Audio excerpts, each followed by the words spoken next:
I'll read this excerpt as well, which I thought described it excellently. You said, quote, "In practice, like 2008, this has sidelined the non-central bank, central bank, leaving it effectively as the janitor who comes in after the mess and attempts to begin cleaning it up. The mess still happens. Policies put in place have almost nothing to do with interrupting rampaging inelasticity, but the Fed and its compatriots around the world get to parade around somewhat plausibly, in theory, claiming it would have been worse had the quote unquote market of last resort tactics not been employed, i.e. jobs saved." So this is, I mean, there's the old, I don't know who originated this joke, but calling the central banks the arsonists that proclaim themselves the heroes for putting out the fire type of thing. I mean, that's kind of the same thing, right? And it goes back again, that December 2008 FOMC meeting where they got together, it's introduced the world to zero interest rate policies in the US and QE and all that stuff. That's really what it was. It was like, okay, we've been defeated by this financial crisis that we said was impossible. Remember, Ben Bernanke stood in front of Milton Friedman in 2002 and said, yes, you're right. We caused the Great Depression and we'll never let it happen again. And here they are in December 2008 saying, oh, it happened again. What do we do now? Well, what we do is, number one, we claim that, oh, we were effective because it would have been worse if we had done nothing. Right. And that's not a central bank. That's not what people were expecting. That certainly wasn't what the system was expecting out of the Federal Reserve or anybody else. It wasn't like, wait a minute, you guys had promised us this would never happen again. Now you're saying, well, it would have been worse if we hadn't done anything. That's completely different paradigm. Right. And okay, number one. And number two, which is probably worse, what we're really talking about here is, again, misidentifying what went wrong in 2008. It wasn't a one-off thing. So what we're saying is the Fed is essentially trying to prop up a system that doesn't work. And that's a very different set of circumstances than saying, well, we just need to bridge, we need to kick the can down the road a little bit, make it so it doesn't get too bad and too out of line, and then everything will go back to normal. When you continuously try to prop up a bad system, you have to continuously prop up the bad system because the system is bad. And if people believe that you're successful as this market of last resort bullshit, then guess what? Nobody thinks, well, the system must be bad. The central bank stuff must be working. It must be great. We don't really identify the problem, which is the system itself is broken and bad. And it's not that we need to keep it from getting worse. We need to realize that it's already bad, or else we wouldn't have to be doing this stuff over and over again. The central banks should never have to become something else to begin with. That I'm reminded of I don't know if it was Einstein or who said it, but the definition of insanity is repeating the same thing over and over again and expecting a different result. I just, they're trying sort of different things, but it all seems kind of like the same policy tools, more or less. And it just keeps getting worse. So it seems like, and correct me if I'm wrong here, then we reached a kind of tipping point in this 2008 great financial crisis where the central banks effectively surrendered to the Eurodollar system, right? They're no longer saying we're the central monolithic lender of last resort. We're just going to be some kind of market participant in a way, trying to corral this thing in politically desirous directions. That leads us into the period we've been in ever since, which I think you said your co-author referred to as the silent depression. The collateral shortage being a primary characteristic of this period. So maybe you tell me a little bit about that. And then that, I think, segues us into the only chart you'll ever need that I saw in your recent publication. Yeah, I think, again, there's this dissonance, right? Because most lay people don't follow these things very closely. And so, maybe what they know of the economy is they follow the unemployment rate. They might hear something about that on TV or across the internet, or they follow GDP. And you look at the GDP numbers and, it's a quarterly rate. It's GDP's at record high. And so that sounds like, hey, whatever the Fed is or whatever has been going on with these QEs, they must be working, right? Because output's at record highs, the unemployment rate's really low. And so, it doesn't really seem like it to me, but maybe the economy really was fixed. And, 2008 was so long ago, we don't really need to care much about it. But when you actually, realize first of all, we live in a nonlinear world, which means even if something is going up, if it's not going up at the same rate as it was before, that's a form of contraction, and that can be very big trouble. And so when you put GDP plotted on a graph, you can see the rate of change. And when the rate of change changed, which was this 2008 crisis, and all of a sudden you realize, oh, okay. So what happened was there was a pre-crisis era when global growth and GDP output went up at a certain rate, not just in the US, but Europe and around the rest of the world. And then after 2008, we had this big contraction and then no recovery. In fact, it's gotten so bad that we get further and further behind where we should have been had this event not been a complete systemic rupture in 2008.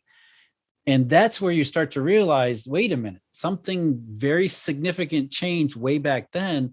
And the net effect of that is not just all this weird stuff that happens in financial markets and central banking and market of last resort, but in the real economy, the global system has lost a tremendous amount of ability to grow like it used to.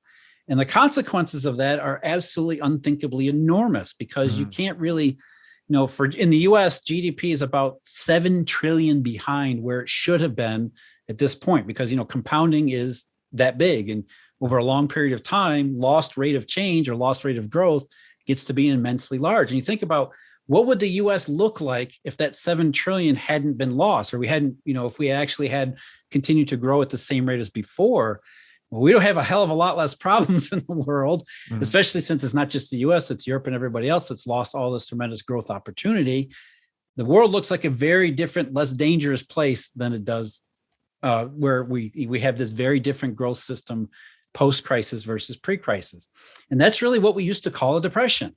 A depression was literally not a recession. It was where, a recession is a temporary deviation from an unbroken trend, which meant that, some things happen, the economy falls, and then it goes right back to where it was in a very short period of time. Whereas the depression was, we reached this really big problem, it doesn't get dealt with, and then the other side of it, we go in through many years of very different types of economic circumstances. And that's really, when you look at GDP and you look at the participation problem in the labor market, you realize that we had this pre-crisis rate of change, and then the post-crisis rate of change is substantially less all over the world. And so we're thinking, okay, it changed in 2008.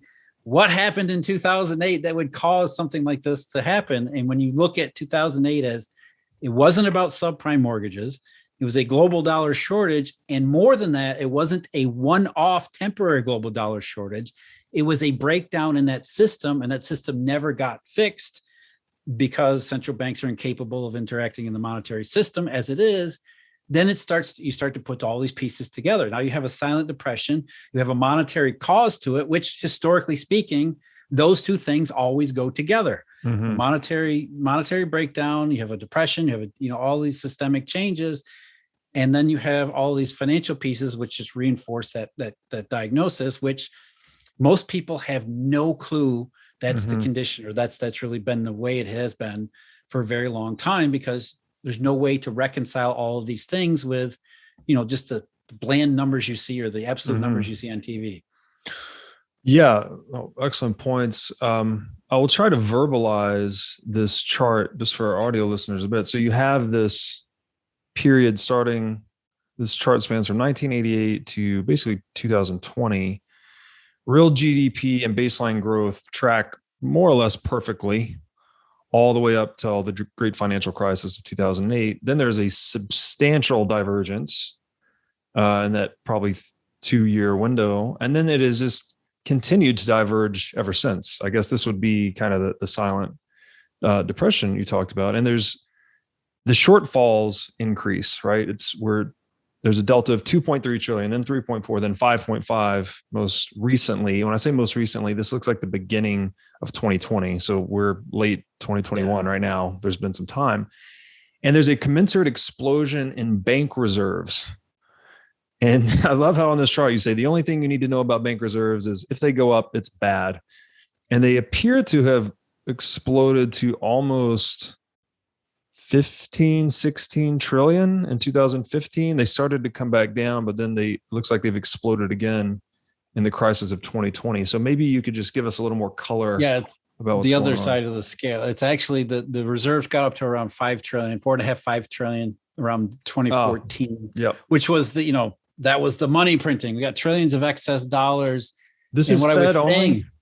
Yeah, just the Fed. And it doesn't matter because the bank reserves or the ECB or the Bank of Japan, it's all the same thing. It doesn't really matter. What I tell people is, look, I understand why you think that's inflationary, because you see that happen. You see that the Federal Reserve balance sheet is exploding. You see the level of bank reserves is exploding, and people call this base money. Mm-hmm. And it sounds like it should be base money, right? I mean, it's bank reserves, it's the Federal Reserve. What else would it be? Mm-hmm. And the answer is it's not base money. It's not effective money, because we just spent all this time talking about this. The monetary system itself is something very different that developed outside the Federal Reserve, and it had no use for bank reserves because there weren't any.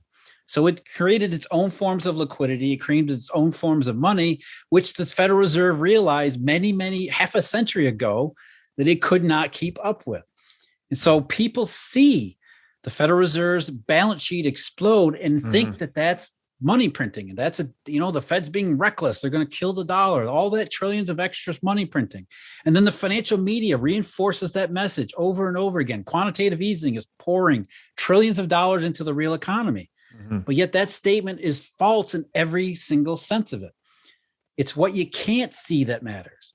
It's the money that's hidden in these offshore Eurodollar shadows that matters. And so if you see the Fed's balance sheet go up, what that tells you is something must be wrong in the hidden monetary system. So think that there's money contraction in the actual monetary system that is causing the Fed to respond to it.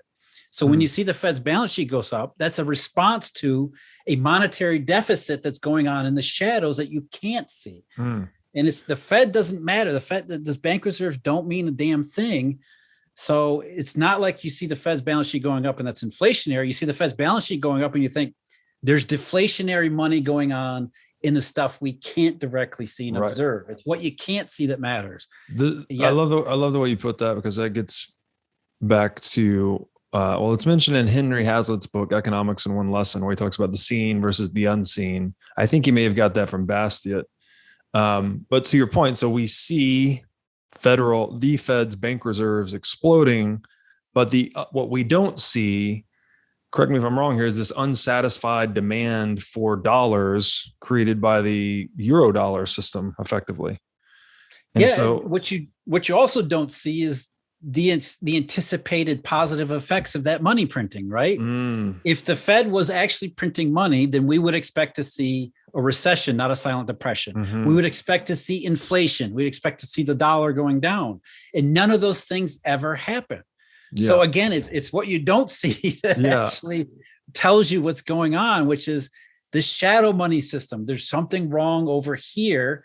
Even though we can't see it, we know that it's wrong by all of these things, all of these symptoms that produce everything is consistent with these things going wrong. And by the way, that includes low interest rates. Low interest rates are a sign of tight money, not loose money. That's another something we've been taught the wrong thing from day one. People associate low interest rates with stimulus. And it sounds like it should be, right? I mean, if you're reducing the cost of borrowing, why wouldn't that be stimulus? And it's throughout history, you have to think about it in terms of what interest rates you're talking about. And usually what we're talking about is the interest rates on the most liquid and safe assets. Right. So the other side of the interest rate on the liquid safe asset is its price. And so if the price of liquid and safe assets is high and getting higher, what does that tell you about perceptions of liquidity and safety? Right. They obviously can't be very liquid or very safe, or the price of those instruments would go down. What Milton Friedman said is, as this interest rate fallacy, is that historically speaking, that's what you will see. Interest rates, especially benchmark rates, will be lower during periods of tight money, like the United States in the 1930s, the Great Depression. Rates were low, not high. And conversely, in the 1970s, during the Great Inflation, rates went up. And they got up into double digits. They skyrocketed because during nominal inflation period where money is excessive, the last thing you want to own is something that's ultra safe and ultra liquid, because liquidity is everywhere. Right. And you don't need it. So the fact that interest rates gone lower since 2008, again, we have that break, is a signal that the stuff you can see on the Fed's balance sheet is not money. It's not effective money, because safety and liquidity are what's in high demand by the global marketplace, rather than, the unliquided, unsafe, like, credit creation, loan, lending, that kind of thing. So are we back to the risk-adjusted price of interest rates versus the nominal price again? That what we see, what we see is not what is.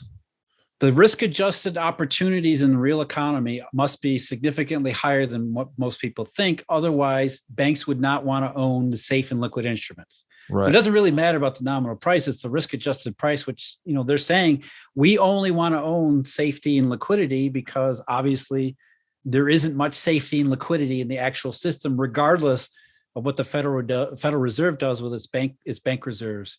The level of bank reserves is immaterial to safety and liquidity. Yeah. Is there a reliable proxy to convert that nominal interest rate to a risk-adjusted interest rate? Would it be something as simple as, I guess, choosing an inflation rate, which isn't necessarily easy or arbitrary? It is arbitrary, but it's not necessarily easy to just, you can't use CPI, let's put it that way, for most investors. Would it be just a matter of establishing an inflation rate and deducting that from the nominal interest rate to get a real yield?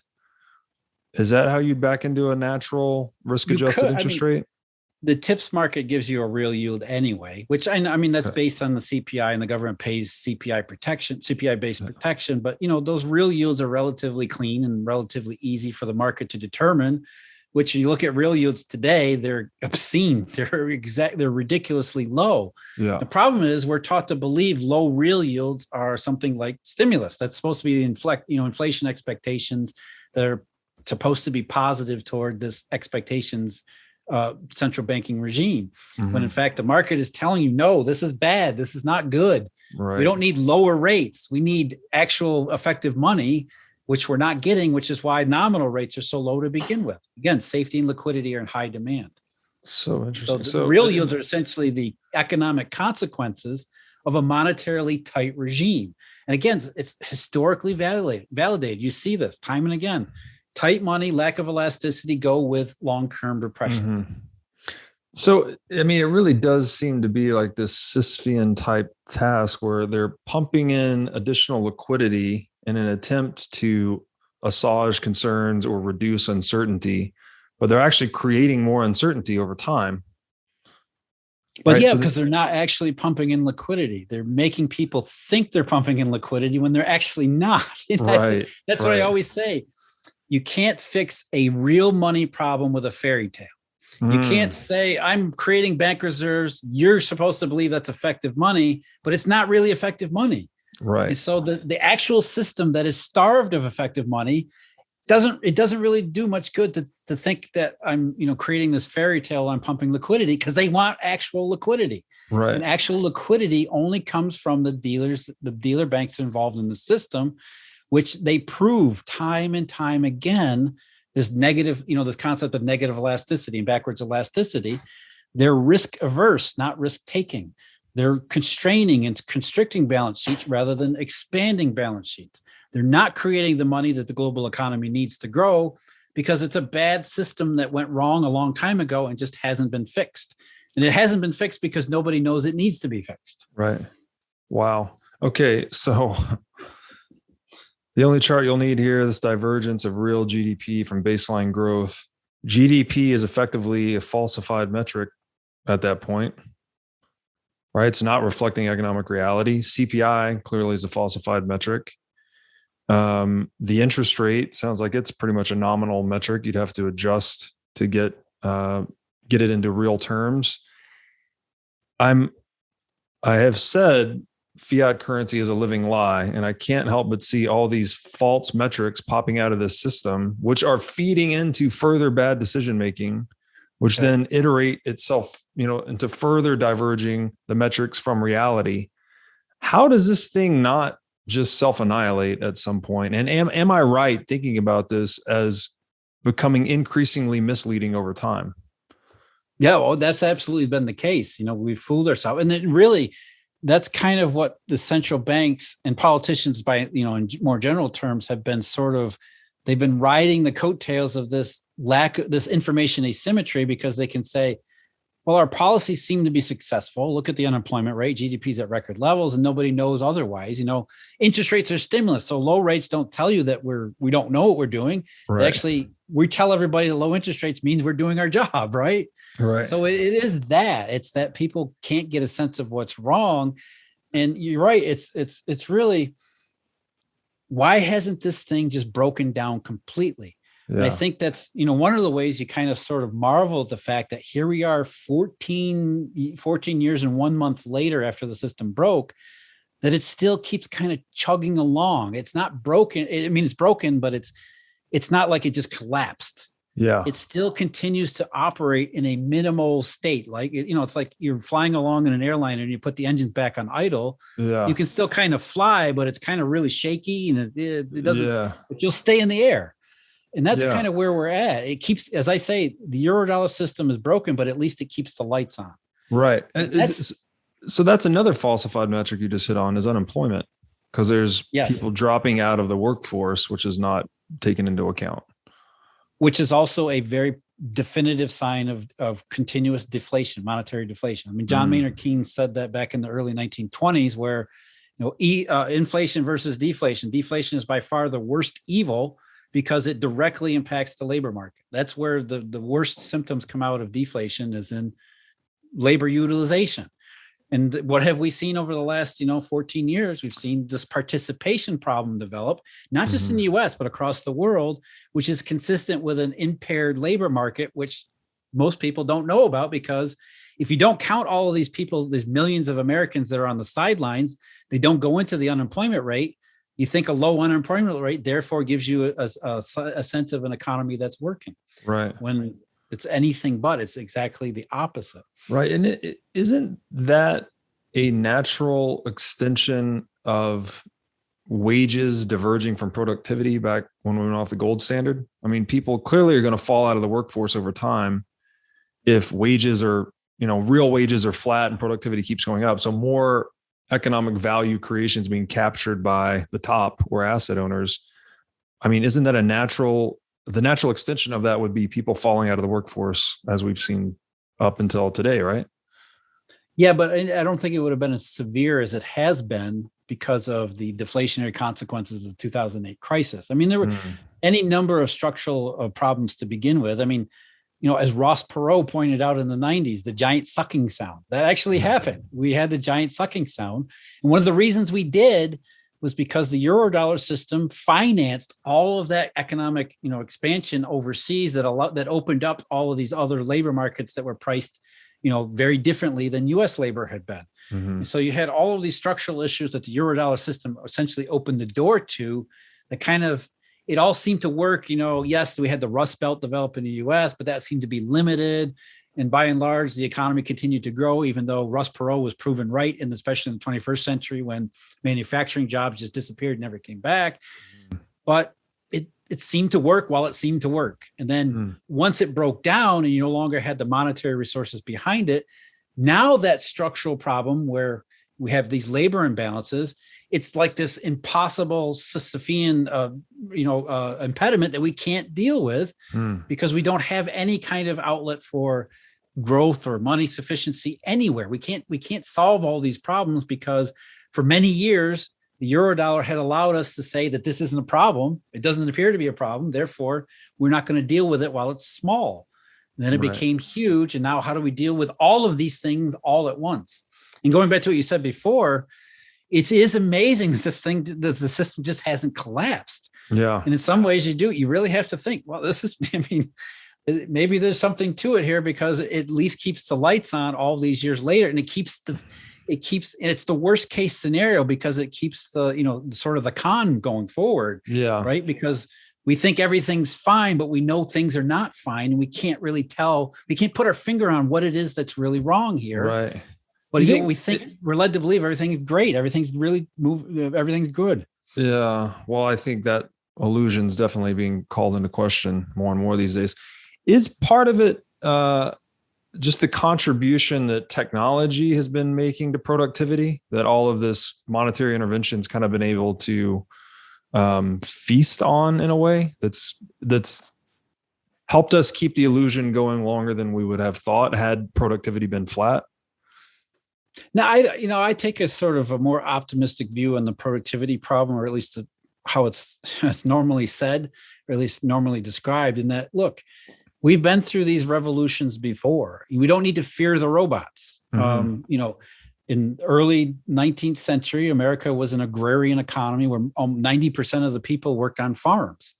By the end of the 19th century, only about 10% of the workforce worked on farms. Right. Because capitalism, when allowed to succeed, will take that, mechanization and industrialization, freed up all those workers, created productive deflationary prices and things like food and basic necessities that created a surplus of labor that could then be used for other things. And that's really the beauty of capitalism, is that if the price of labor goes down, then some really good ideas can therefore be put forward and be put to use because labor becomes cheap enough for those things to become realistic. And so we transition from an agrarian economy to an industrial economy. And in some ways, we're kind of seeing the same thing here, where we go from an industrial economy to sort of an information-based economy, which in theory, and I believe this is the case, should be able to absorb all of those Rust Belt workers who are thrown out of work. They should be working in some other industry, some other capacity, usually at a more high-paying rate, a more socially beneficial type of activity, except they're not. And the reason they're not is because the monetary system broke down in 2008. And we no longer have the economic growth, the liquidity, the sufficient monetary capacity to finance that transition, or at least the next stage of that transition into the quote unquote information economy. So that's the part that's missing. And so we end up fearing the robots because we see the robots taking everybody's job without realizing that that would have happened anyway, except the job that the robot took, the person who used to perform that would now be doing a better job if there was the economic growth to support it. So we're missing the economic growth, it's not the robot's fault, or it's not the company investing in the robot. It's the lack of economic growth along the way, like there had been in the late 19th century, early 20th century. Now that's a messy process to begin with. It's not so easy and neat as in making it sound, but by and large, that's what you would expect to happen. As the labor force gets freed up to do other tasks, well, there are usually other tasks that are willing to pay for the labor. And that has not been the case over the last 14 years. So that, I think perhaps I misstated my question a bit. So I agree with you on everything you just said. What I'm getting at is we have increased the amount of results we can create with the same or less efforts tremendously by virtue of the information age. I mean, I don't even think I need to go into all the examples, but Uber, Airbnb, like all these things that used to cost substantially more in terms of a supply chain the cost structures have been radically decreased through digital technology, which should, deflate prices and increase aggregate wealth. So my question is, all of these monetary interventions, they need to affect, because if you just printed a bunch of money and gave it to someone, it would be meaningless unless there were a productive economy behind it, right? Unless those new monetary units were a call option on something productive, it wouldn't matter. So I guess my question is, as productivity and the economic base has expanded as a result of technological innovation, has this given additional cover or runway to government monetary intervention, to where we keep asking ourselves, why hasn't this thing collapsed yet? I'm wondering if that is a contributing factor to its resiliency to date.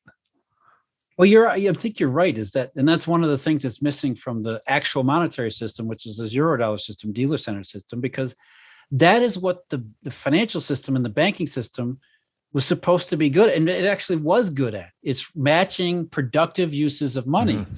Where I think it went wrong is that it was also allowed to create the money. Right. And therefore it essentially skewed all the incentives to it, essentially, as through any asset bubble in history, it ended up creating uses for money, whether they were useful or not, right? Yes. It got way ahead of itself. But that's in the post-crisis era, that's kind of what's missing. We're missing both the money supply function as well as the redistribution intermediation function. which is exactly what you said. We need the banks to identify useful and productive uses for the monetary capital, but it's the banking system that's impaired. So not only we have an impaired elasticity function, you also have the impaired intermediation function. So it doesn't matter what you do. You could, theoretically, the governments could create money, but how are they going to get it to productive uses because the banking system's broken? Right. Right. Hey, everybody. As you've no doubt learned by watching this show, Bitcoin is the single most important asset you can own in the 21st century. And one of the most important companies in Bitcoin today is NYDIG. NYDIG's mission is to get Bitcoin into the hands of as many people as possible.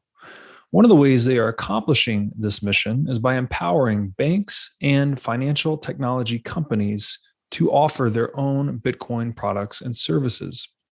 As a true game changer in the industry, NYDIG is safely unlocking the power of Bitcoin for forward-thinking individuals and institutions alike. Led by Robbie Gutman, Yin Zhao, and Ross Stevens, NYDIG has absolutely exploded onto the Bitcoin scene recently and has quickly become a leader in this space. So, whether you are a professional investor looking for asset management services, or a company looking to white label your own Bitcoin product or service, consider NYDIG your single source solution for everything Bitcoin. And so it's exactly what you just said. And I think that's a really good point. And it kind of wraps all of these things together, which is this intermediation as well as money creation function were improperly combined and then allowed to go freaking insane for many, many years. And that's really what we're talking about. The breakdown in those two things together in 2007 are one reason why this problem is so intractable. And so the Fed doesn't create any money. And even if it could, what would it do with it? It can't inject it into the right places. And so you end up with, like we saw last year with these helicopter drops. It creates a short run burst of activity, but it's not productive activity. It's not wealth creating activity. It's just activity for the sake of activity. Therefore, it's, it runs its course, and then we're really poorer off for having done it. And the problem is, again, it's this bank-centered monetary system and all of the functions that system had absorbed for many, many decades, and that there are no alternatives to do them in some other fashion because they're broken. That's really the point. The Eurodollar system keeps the lights on because there's nothing else. There's no alternative to it. So even though it doesn't work, it at least works minimally well, where we can fool ourselves into thinking that, well, maybe one of these days things will go right. Maybe one of these QEs will luck out, and the world will go back to the way it was before. And that's really kind of what these reflationary episodes are every couple of years, is everybody fooling themselves into thinking, okay, this time things will just happen the right way and we'll get out of this mess, when that's just not possible, because as you pointed out, these two very central functions are what's really wrong with it. Yeah, I think you really hit the nail on the head there, where you talked about the incentive breakdown, where banks had this real market function of matching creditors and borrowers, providing custody, and other ancillary services. But when they got into the business of money production, right, through fractional reserve banking and fiat currency, that very clearly skews their incentives towards just create as much money and demand for money as you can. Obviously, you create the demand. It's almost like Say's law for money. Supply creates the demand. And I'm sure you've heard this. A lot of people have analogized fiat currency to being like an addiction. Like we're creating more of this drug, but you need more of the fiat currency to get a diminishing economic impact over time. I've been speaking with a cognitive scientist recently, and he describes addiction as the process of reciprocal narrowing. So, I need one more drink because things aren't going well, but that one more drink makes things go a little less well. So I need one more drink to try.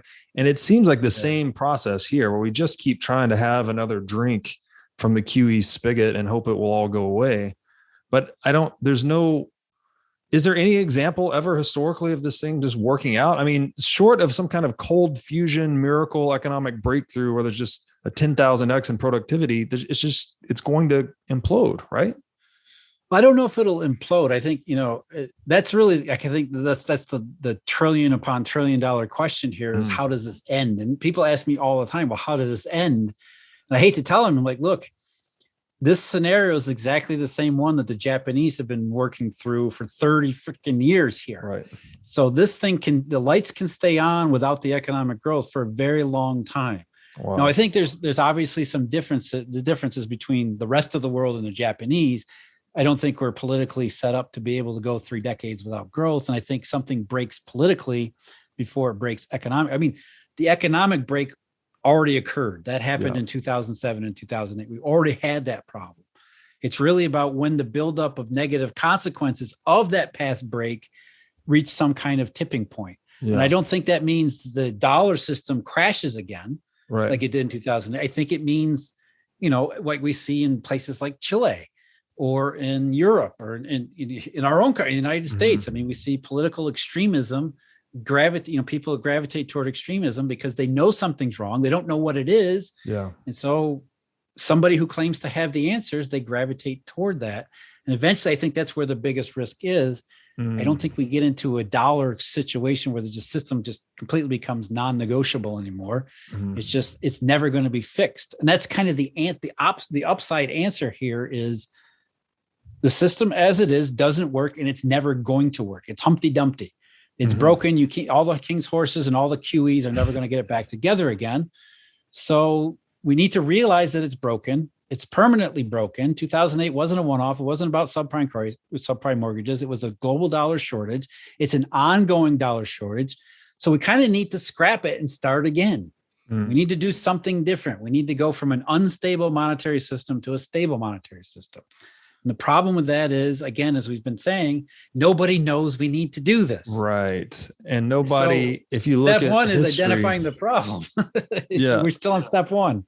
So, sorry to cut you off there. I was just going to say, I think you would agree with this, but a quick study of history will tell you, you're not going to be able to mobilize the collective willpower to change it until the pain just gets so unbearable, right? There has to be, I don't know if it's an implosion, an explosion, social upheaval, what, but it seems like we have to learn the end game of this self-deception of government intervention, financial intervention, is pain, right? And until we hit that point of pain, we don't ever seem like we do anything about it.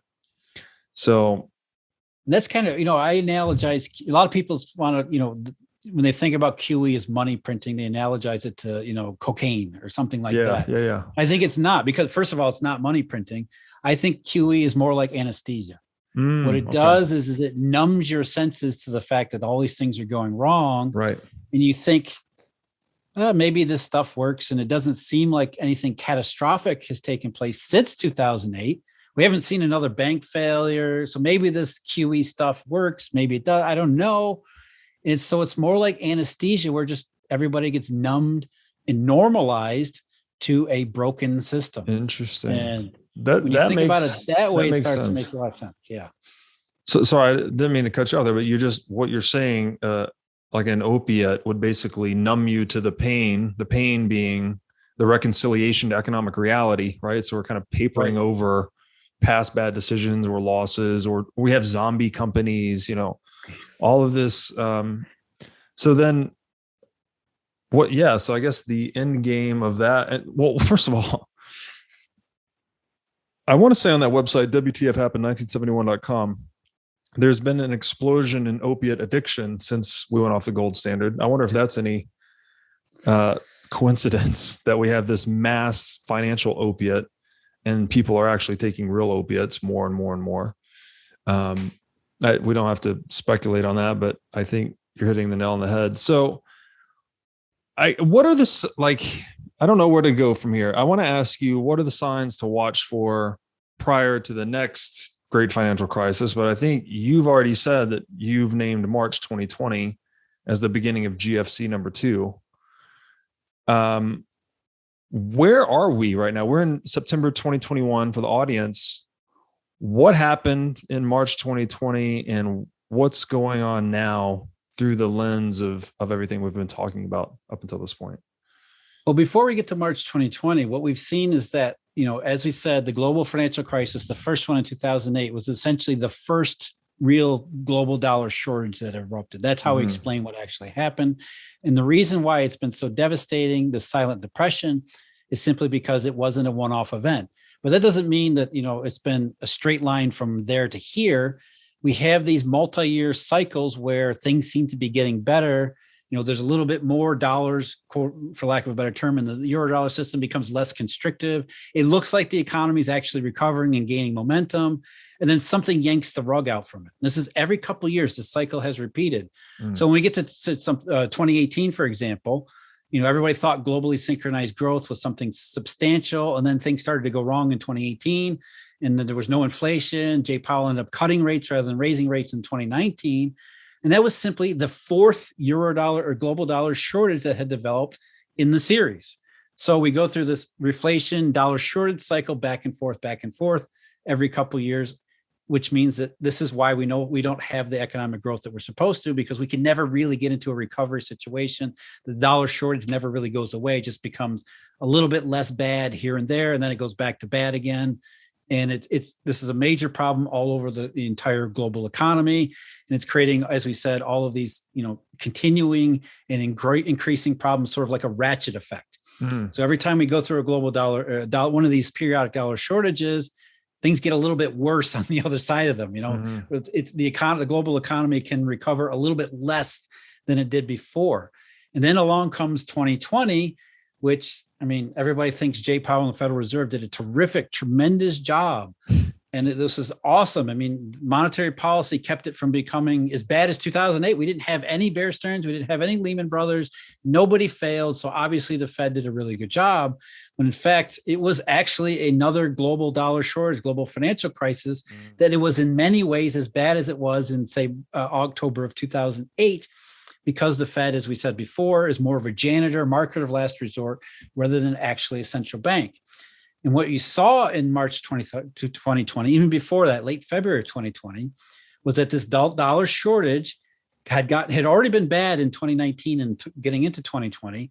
All of a sudden, you introduced this COVID and the possibility of, governments around the world just overreacting to that and shutting things down.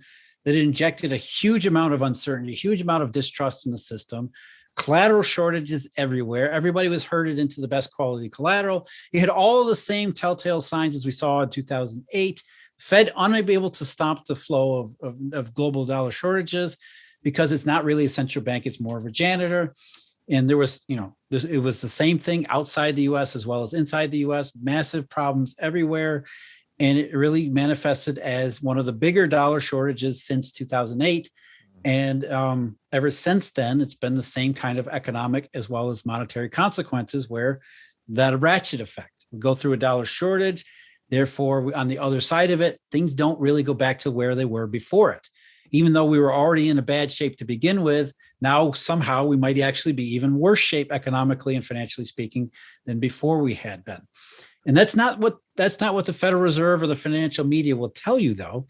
They'll say that the Fed was very successful in its market of last resort activities, which completely, ignores or at least, changes the meaning of what actually happened during March, which in many ways was, as I said, collateral shortage, breakdown in repo.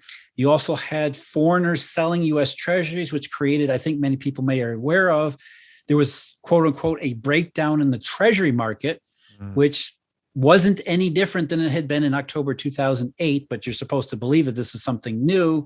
And supposedly the Fed came in, market of last resort, and bought a bunch of treasuries, which fixed the breakdown in the treasury market, when that's not what really happened. What happened was the dollar shortage hit offshore, and a lot of foreign reserve managers were forced to deal with that global dollar shortage by essentially trying to sell their off-the-run illiquid treasuries to primary dealers. What primary dealers used to do when things functioned relatively well was repo these treasuries that they come into their possession in the repo market, except the repo market had broken down in the same way it had broken down in 2008, which meant they couldn't repo these treasuries that foreigners were selling to them, which meant they either had to find other sources of collateral, better quality collateral on the run treasuries, or they had to dump them, like many dealers had to do in 2008 as well. And so it wasn't a treasury market breakdown. That was the consequence of this global dollar system breakdown that happened in February and March of 2020. And again, if you think back, all the way back into February and early March, the Fed was doing all sorts of repo operations and things like that. And even I remember the Sunday of March 15th, they announced this massive QE.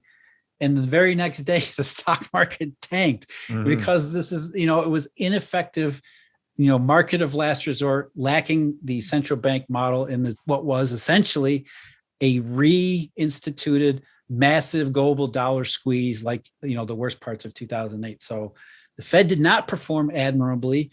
They performed admirably if you realize that they're just trying to be the janitor cleaning up after it's wrong. And then they can claim, well, it would have been worse if we hadn't done anything. And that's really where we are since March 2020, which, again, we're seeing all the signs, broken labor market stuff, economic growth around the world where, there are real consequences to the fact that we continue to go through these dollar shortages periodically. And March 2020 wasn't unique. It was just the latest one, and it happened to be a big one. Yeah. Wow. Yeah. Presumably the Fed will always make that claim. They can always say things are better now than they would have been, and no one can ever call that bluff. It's an unfalsifiable counterfactual, right? Yeah. It's beautiful. If you're thinking about what they actually do, it's a beautiful setup for them because they can just say, well, yeah, it might have been bad, but it would have been 1929 if we hadn't done anything. And you can't prove them wrong, right? Because there's no way to. You can't. Well, no, but that's really their position. That's the position of monetary policy since December of 2008. Well, it would have been worse if we hadn't done anything. Therefore, we did a really good job. Wow. Incredible. What do you think? So you mentioned that, the media is not covering this narrative at all. What is the relationship between, I don't mainstream media? I don't think that term holds up anymore because so many people, at least, maybe I'm swimming in a different circle, but nobody believes in mainstream media. Like it's the biggest joke in the world. So my mainstream does not believe in that media at all. They think that it's like propagandized corporate press. What's the relationship between these false narratives the central bank's putting out and the media? Well, again, you could have a little bit of sympathy for the mainstream financial press because, editorial standards demand some kind of, rigorous thinking, which means, you're not just going to print anybody's crackpot theories. And so when you come to complex topics like the monetary system, what do? If you're just a reporter on the local financial beat, you're going to call up who's supposed to be the expert on monetary topics, which is your local central banker. So your view of the economy as well as the monetary system is given to you by the central bank. And so there's no way in hell you can account for or create some kind of accountability for monetary policies and central bankers because you're allowing them to tell you how they did. You're allowing them to judge their own performance because you're assuming they're the only ones who know about these complex topics. And it's very scientific. And it's, who do we turn to? They're the ones that have these prestigious jobs and they have Ivy League degrees and all the pedigree in the world. So who else would it be? Who else would we turn to for answers on whether or not the monetary system's broken? Well, let's talk to the monetary experts. Which is clearly an agency problem, right? The fact that... So it's so complex, they can't see into the black box, so to speak. So they have to talk to the engineers of the black box, which are always going to speak on their own behalf. Exactly. And really, you can understand why that's the case because, as we said before, money is supposed to be really simple. That's really the benefit of monetary money as a commercial tool is it's supposed to be very simple. Everybody knows the terms. But as we know, it hasn't been that case in a very long time. And the Eurodollar system has taken that to the nth degree. It's an order of magnitude more complicated than it had been, 50 years ago. And so it's a very complicated topic. All this stuff is opaque. Who do you turn to for real answers when not only are you told central bankers know all this stuff, more than that, how would you even know if they didn't? Right. We don't even know how to evaluate the evidence. Again, interest rates are very simple. When they're low, that means tight money, but nobody knows that. Right. Nobody knows the interest rate fallacy. So we don't even know how to evaluate whether or not we know what we're talking about or whether or not other people know what they're talking about. It's an intractable problem because there's no way to offload, truth. Yes. Where do we introduce truth into all of this? Because There's just no way to do it. And central bankers and economists have every incentive to make sure that nobody knows the truth. Right. Yeah. Back to your way earlier point where I forget who was originally talking about the Eurodollar system, and the bankers were pushing him not to, right? They didn't want sunlight cast on this. Don't say anything because we're making too much money. We don't want anybody to know about it. It's funny that, not funny, it's kind of terrible that it has this intellectual protectionism around it, really largely by virtue of the terms, the jargon, the semantics, the mathematics, all of these things that are impenetrable by most people. And to your point, even the people inside the system, like it becomes so complex, they don't even understand it. And some of it's unnecessary, and some of it's just done for the sake of doing it, right? To put up a wall. I'll give you an example. This was many years ago, 2013, there was repo problems. I was working with a couple members of Congress who wanted to essentially say to Ben Bernanke, this QE stuff that you're doing, QE4, buying treasuries, seems to be causing disruptions, monetary problems. This isn't money printing, it's causing illiquidity. Mm-hmm. And they asked my opinion, how to help them frame the collateral question so that they could say to Ben Bernanke, explain this, because there's no way to explain it.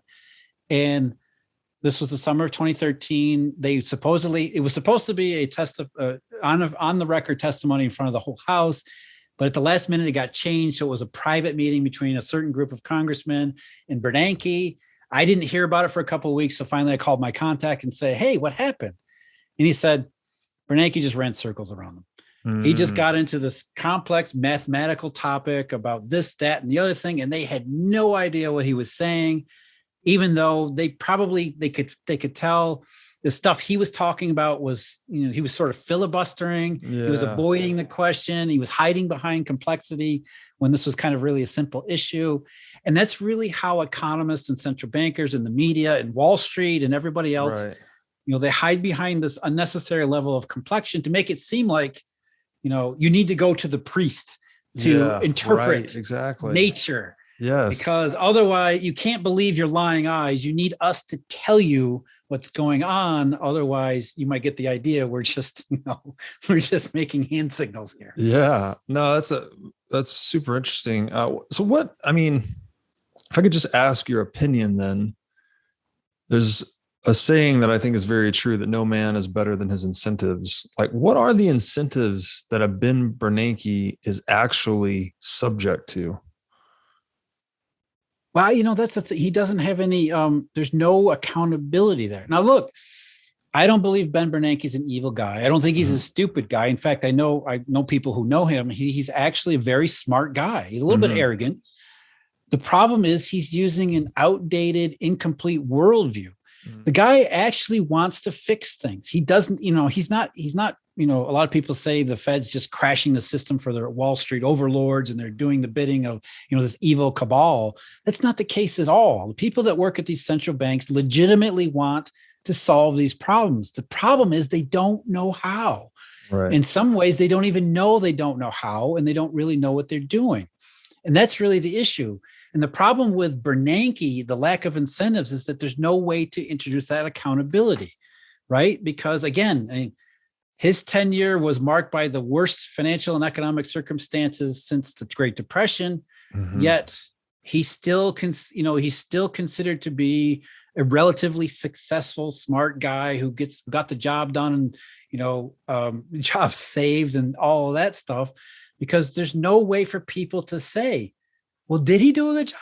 How would we know? We don't really know. There's no way to account for. And so Ben Bernanke's thinking, I bet he has a lot of sleepless nights where he wonders, one of these days people are going to figure this out, that I screwed up bad.